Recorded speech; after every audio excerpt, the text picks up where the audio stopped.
For question 3, it asks, what causes the release of glucagon and insulin in a normal, healthy person? Explain what would happen if glucagon and insulin's release was flipped. How would that affect performance?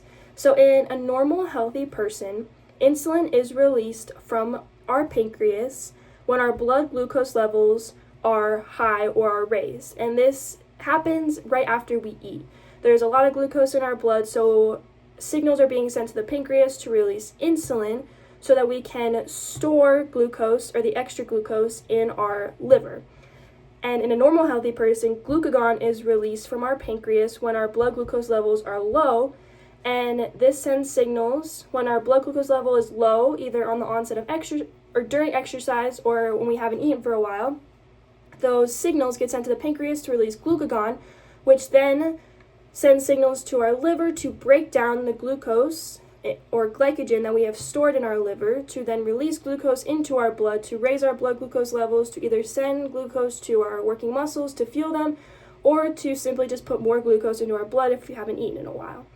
But if these were flipped and insulin was released when our blood glucose levels are low and glucagon was released when our blood glucose levels were raised, we would not be able to regulate our blood glucose levels correctly. So if insulin was released when our blood glucose levels are low, that means that we would be trying to store more glucose when our blood glucose levels are already low.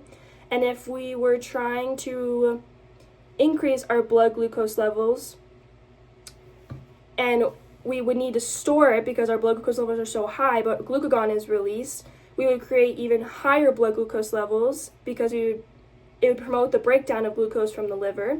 And so either way, if glucagon was released, we would increase our blood glucose levels, which is not good. We would be hyperglycemic. And if we were to release insulin with reverse effects, we would become hypoglycemic because we wouldn't have enough blood glucose or glucose in our blood.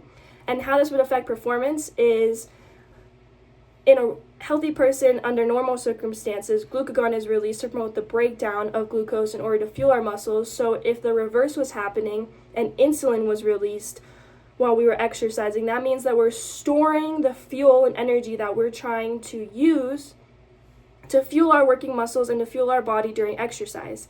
This would affect performance because then our working muscles would not have as much fuel from our blood glucose levels, and therefore eventually would run out of fuel and we wouldn't be able to fuel our muscles for contractions during exercise, and we would just need that more energy and fuel that is being stored because insulin is being released instead of glucagon.